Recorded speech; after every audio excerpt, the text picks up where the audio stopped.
Les députés étaient de retour à l'Assemblée nationale cette semaine. La rentrée parlementaire, qui, comme la rentrée scolaire, est toujours un moment très fébrile. Ça fait longtemps que t'as pas vu tes collègues, tes adversaires. T'es content de retrouver tout ce beau monde-là et d'en découdre, dans ce cas-ci, à la période de questions.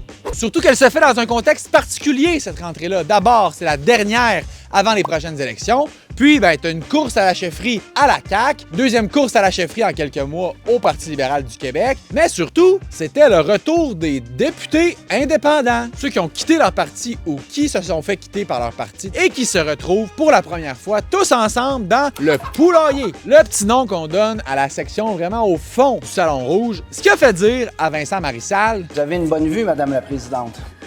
Oui, elle est loin, la présidente, quand t'es dans le poulailler. Et si on prend le temps d'apercevoir la disposition des sièges, il y a quand même plusieurs éléments cocasses. D'abord, on y aperçoit Marois Risky, qui était de retour à l'Assemblée pour la première fois après avoir été le premier domino qui aura déclenché toute la crise au Parti libéral du Québec, qui aura mené au départ de l'ex-chef Pablo Rodriguez. Il y a présentement 4 enquêtes en cours. On attend les résultats de tout ça. Mais une de ces enquêtes-là touche Sonia Lacoyane, ex-libérale elle aussi, qui prenait place dans le poulailler à côté de qui?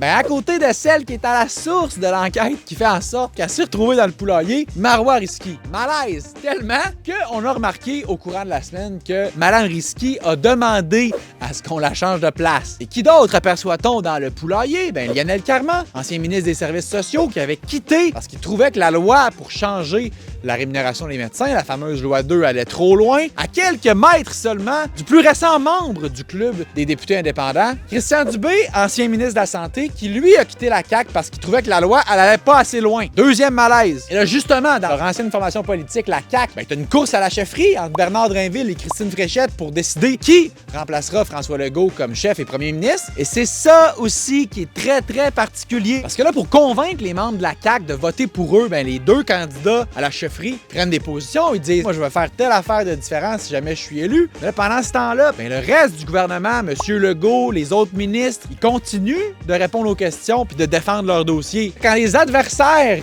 de ces ministres-là entendent les deux caquistes candidats à la chefferie critiquer les positions prises par leur propre gouvernement, qu'est-ce que vous pensez qu'ils font une fois rendus en période de questions? Le candidat à la succession du premier ministre, le député de Lévis, a dit « Soyons honnêtes et lucides. On se retrouve 2 mandats plus tard avec plus d'État, plus de bureaucratie et on est en déficit. » Que répond-il à son collègue de Lévis? Ils leur mettent d'en face. Et encore une fois, les nouvelles dispositions des sièges au Salon Rouge ont donné lieu à une scène plutôt cocasse où le ministre des Finances, Éric Girard, se lève pour se défendre sur une affirmation faite par le député de Lévis à côté du député de Lévis. Est-ce que le ministre des Finances est d'accord avec son collègue de Lévis? Oui, Madame la Présidente, je suis vraiment content d'être ici aujourd'hui avec vous.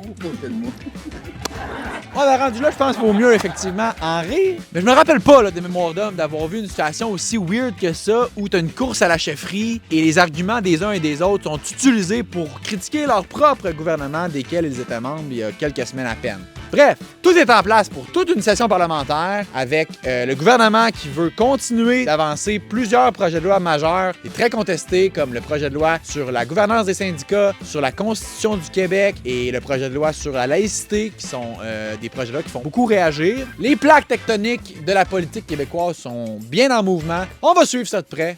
À la semaine prochaine.